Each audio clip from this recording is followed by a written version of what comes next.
New construction homes are making up a much larger portion of the available inventory throughout Winston-Salem, the surrounding suburbs, even Greensboro and High Point as well. So if you've been thinking about buying a new construction home, watch this entire video because we're going to go through the entire process, start to finish. I'm going to let you know what you should do, but more importantly, what you should not do so you can get the home you want at the best deal possible and really reduce your levels of stress over what could be a months-long process. I'm Jeff Valentino. I'm going to help you buy and sell real estate. In the description below, you have my contact information. There's also a link to my Google reviews.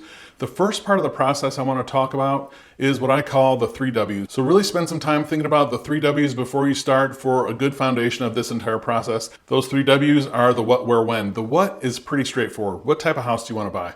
Do you want to buy a single family house, or do you want to buy a townhouse or a condo downtown? How many square feet is it? How many bedrooms and baths? Things like that. Pretty straightforward. Next is the where. Do you want to live in a new construction neighborhood with a lot of other new homes around you? Knowing that if you do that and you're not one of the last ones in this section or phase, that you might be around new construction for the next few months or a year or more. Or would you like to buy a lot in an existing neighborhood with mature trees in an established neighborhood, maybe closer into town is where we tend to see these things? Or do you want to buy acres on the outside of town or in the country where you can build your dream home? Plenty of options for all of those throughout Winston-Salem and the suburbs, but spend some time thinking about the where because they're all going to be a little bit different. And the last W is when. When do you need to move? If you need to move in 1 to 3 months, then starting from a vacant lot is not going to work because that's going to take on the quick end 5 or 6 months all the way up to a year plus. Most builders are building right now what they call spec homes or homes under construction, where they start a home, they get it about a third or halfway done, then they list it on the MLS. So you'll see it on Zillow, Realtor, Redfin, all those other sites.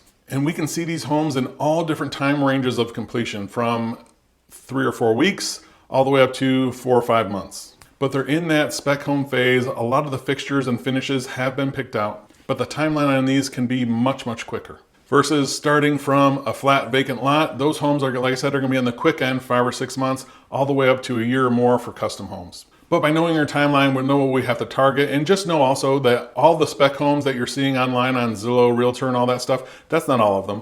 Some of them are under construction and they're not listed online yet. And if you do like a neighborhood where you want to start from scratch and you don't see available lots, all of those aren't listed online either. Sometimes a builder will hold back a couple lots in a neighborhood, or they're going to be starting another phase and they just haven't released that information to the public. They might not always like sharing it, but if I ask them, they'll tell us. And those things bring me to the next point in the process, and that's hire an experienced buyer's agent. I was just in a design center at a builder's development this past weekend with a client, and they had a sign posted. The sign said something like, "On-site representative works for and represents the builder. Buyers are encouraged to have their own representation." And I had never seen a sign like that in a sales center before. But man, it was refreshing to see something so transparent and so upfront, really at the benefit of the consumer at the end of the day. Because that is really important to know. And I'm not knocking on-site reps. A lot of them are really great people and they're good at what they do. But at the end of the day, you have to remember who they work for. They represent the builder. And I could tell you story after story where a client has come to me and they were talking to a builder rep, they got involved, picked out a house, things started going sideways, they needed somebody to advocate for them, and guess what? If I come in after the fact, I'm simply not allowed to help you at that point. It's very difficult for one person to represent a buyer and seller equally. So it's important to know that on-site agents, they work for and represent the builder in these transactions. You always should have your own representation. I was just at an event not long ago. I was talking to an agent who I used to actually manage before I opened my own firm. I was the broker in charge for this agent. He was telling me about a closing on a new construction contract he just had, and basically said it was like nice. I went in, made an introduction, client picked out the house, and like magic almost, I got a check a few months later for not doing anything. And I thought, what a shame. And there are so many places where things can go sideways or delayed or off track or forgotten or even neglected in some cases, that it's actually more work for a new construction home versus a resale home many times. And it's not something that to just make an introduction and then just forget about it for a few months and leave. And it's really not something that an agent should be taken lightly. And I've seen that a lot with agents that kind of dabble in new construction, or, like about half the agents in our MLS right now and probably across the country have 3 years or less experience. They came in during pandemic times because they thought real estate was simple. There are actually over 5,000 agents in our MLS. And I'm in the top 3% of all agents throughout the MLS and in the top 0.1 for relocation. And I'm not saying that to brag, I'm applying for a job here. If you need help, I'd love to help you out, but the main takeaway on that is really you need to have an experienced buyer's agent for what we discussed about above and a lot of other things we'll talk about before. A good agent will help you in so many ways with new construction. Okay, next step in the process is it's time to start looking at individual builders after you've figured out your 3 W's and you have an agent. Obviously, you're going to do some due diligence online when you're looking at some of these. You're going to look at, reputations for quality, reviews, and things like that. But this is another area where an experienced agent can really help you. As an agent that deals with a lot of builders all the time, I know good ones, bad ones, in-between ones. I know the builders that had a terrible reputation and have decided to change their name. A good agent can guide you through a lot of that. But the other thing you want to do when you're considering builders is look at incentives that they might be offering right now. And the reason I say might is because a lot of them are, but some builders are not offering incentives right now. But really we'll start to, hopefully you can have, once we've done that initial narrowing down, we'll have a few builders to choose from. Then we can really compare incentives. Those incentives can come in really handy. Are you going to use it for upgrades, or maybe to buy down your rate or pay down closing costs? Or are they offering where you can split it up into a couple different packages? Really sitting down and comparing incentives between builders can make a big difference to your bottom line or the number of upgrades or finishes you can get in your home. It's important to do that. And I will say a lot of them change incentives all the time. So it's something that we're going to look at closely. And most of this stuff can be done online, but if not, and we're considering, I'll make those calls for you. I'll find out what those incentives are. What you should not do is start going to these sales centers to get information, or more importantly, to give them your information, because again, we get into that point at that time where they will not allow me to help you if it's after the fact. So after that you've looked at your builders, if you haven't done already, the next step should be really to start looking at your mortgage. A lot of the builder incentives that are offered are tied to using their lender. And again, like a lot of things, I've seen good ones and I've seen ones that I can't get a call back for a week. But regardless of the reputation of the individual lender, it's really important to compare that to get a second opinion with a reputable local lender as well. That way we have something solid and tangible to compare what the builder's lender is offering to what another local lender will offer. We can look at those things side by side. We can look at the numbers directly, out-of-pocket numbers, incentive numbers, monthly payment, all those good things like that. We have a side-by-side comparison, because guess what? Sometimes that free money they're giving you isn't always free. Sometimes they padded in a bunch of extra fees. Sometimes that rate buy down is disguised in a higher down payment. But sometimes they're great. Sometimes the lender is paying for a portion or all of those incentives. So there's good and bad out there, but it's always important to really do a side-by-side comparison so you can make, at the end of the day, the best decision for you and your bottom line. All right, so at this point, hopefully we have things narrowed down a bit. We have hopefully more than one builder that we can compare to. We understand their incentives, but next we're going to really take a look at their contracts. You see, most builders use their own contracts. They don't use the traditional state of North Carolina real estate contract that you would have on an existing home transaction. And guess what? The builder's contract can often have verbiage in there that favors, or clauses that favors not you, that favors the builder. So what we're going to want to do separate before making an offer, you and I are really going to want to review this contract. We're going to want to take a look at escape clauses, timeliness clauses. Can they increase the price if they want to? All these different things that could be hidden in that contract that on-site rep just may gloss over or may not explain to you in plain English. Because I've seen some of these. Last year, this builder had this clause in there and where they could just basically do whatever they want. And in my eyes, it was so out of the ordinary. I told the client that, when we talked it through, and they're just like, you know what, let's find another builder. But in the worst case, if we've picked out the home, the lot, all those things like that, we should always take a few minutes before we sign anything. Your agent and you should review that contract before you sign it, no matter what. After we've reviewed the contract, all that looks good, we're going to talk about our offer and we're going to figure out what kind of deposits need to be made. And this is going to vary somewhat depending on the market and the market conditions and what's going on in the neighborhood. Oftentimes, builders don't like to negotiate on price, but some will. I was representing a client this past winter and we negotiated back and forth on this house for over a week. The client and I discussed it and we thought there was very little risk of someone else coming to buy the house given the time of the year and the stage of construction that the home was at. We negotiated back and forth for quite a while, trying to get the home under asking price, which we ended up doing.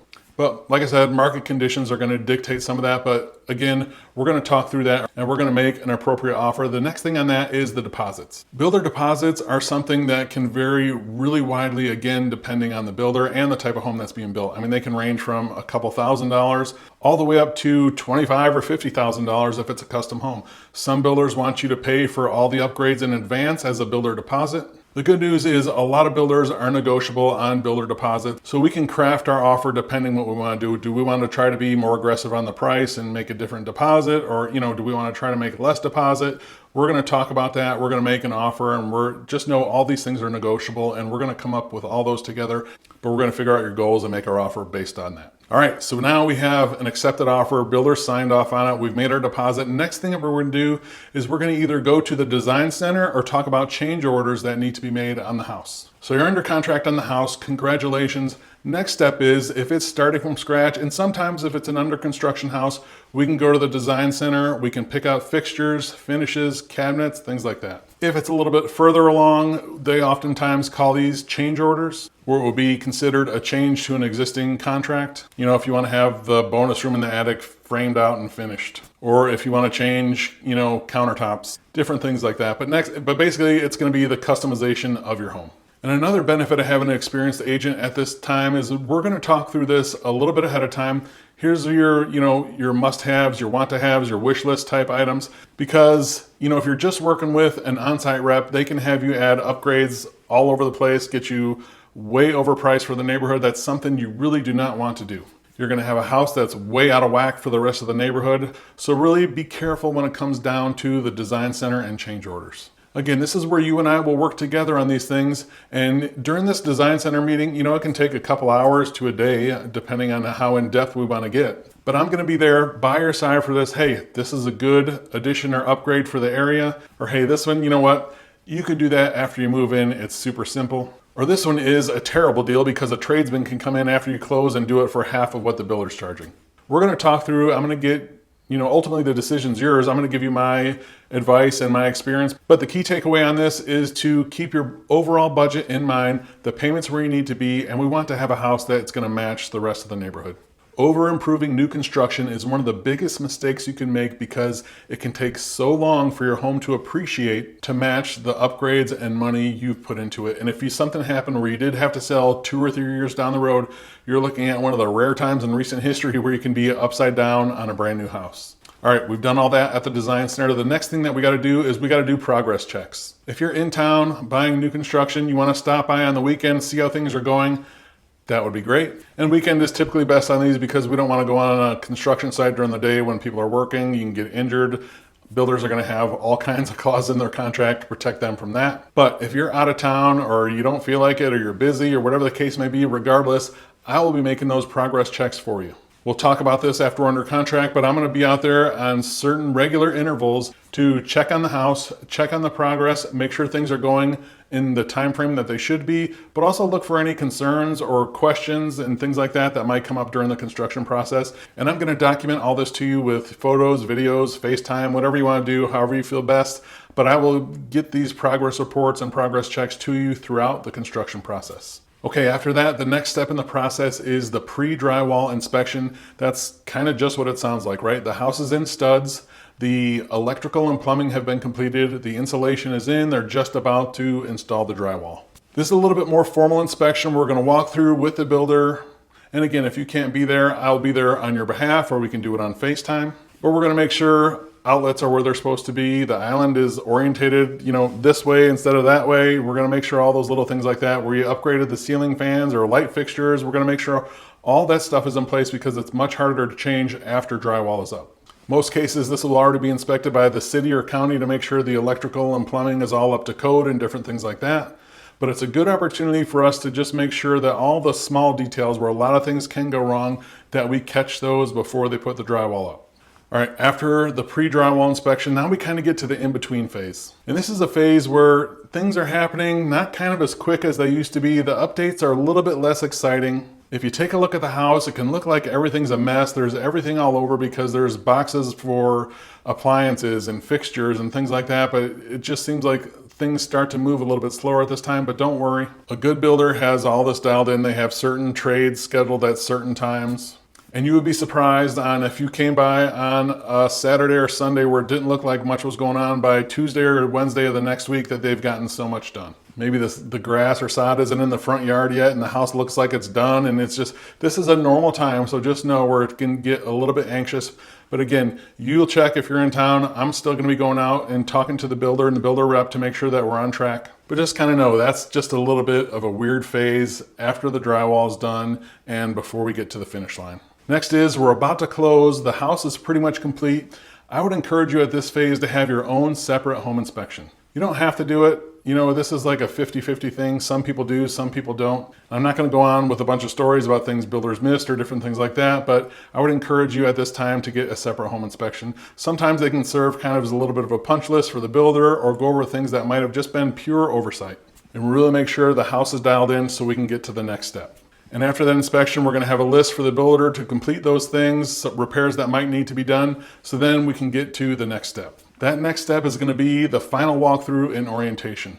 It's typically the day before or the day of closing, depending on the time of the day. But the builder is going to walk you through the house. Here's where the water shutoff is. Here's where your water heater and electric panel are. We're going to take, and oftentimes we're going to have to do what's called a blue tape, and we're going to have the blue painter's tape. If we notice where something got dinged up or they forgot a door stop on this door, we're going to mark off all those little areas, just a final punch list before closing. But the important thing here, again, is talking to the builder, understanding their warranty. You're going to learn what to do if something goes wrong. We'll talk through how the house might change over the first year as it goes through the seasons for the first time, expansion and contraction, and all those good different things like that. But the good builders are going to give you a really thorough orientation of your new house at that final walkthrough and orientation. And most importantly, they're going to tell you what to do if something goes wrong. You'll have a list of tradespeople and the builder that you can call, because good quality builders are going to offer at least a 1-year warranty with a new construction home. So after we do that, we do the walkthrough and orientation. Next step is the closing process. You're going to go to an attorney's office. You're going to sign a stack of papers about that high. Then in North Carolina, you don't own the property until the deed is recorded. So the attorney is going to take that paperwork packet, they're going to take your deed that you filled out, and they're going to send it over to the county to be recorded. The deed's going to be recorded, they're going to get the keys, you're going to go into your new house. Congratulations, but that's not the last step. The last step is living in the house. And remember, as I've said a bunch of times, no house is perfect. There are going to be things that go wrong. There are going to be things that happen in your brand new house too, right? There's going to be nail pops, or this is missing a screen that nobody caught. In my house, there was actually different windows in one of the bedrooms that I didn't notice, and nobody noticed until after closing. Just different random things like that it's just going to happen. So what I say is, after you're living in the house, we're going to have 2 typical contacts for the builder. One, after you're in there about 4 to 6 weeks with other little odds and ends that they need to come out and take a look at. And then the next and more important one is going to be before that 1-year warranty is up. You know, around month 11, maybe you want to have another home inspection just to come out and relook over the house again. There might be something wrong that you don't know about. You might have a list of other small things that have come up throughout the year that the builder needs to address before that warranty's up. So about that 11-month time, we want to have another inspection and another really thorough look over the house, so you can have anything that needs to be addressed before your 1-year warranty is up. If you want to buy new construction in Winston-Salem or anywhere in the surrounding area, I'd love to be a help to you. Reach out to me directly at jeff@govalentino.com. Thanks.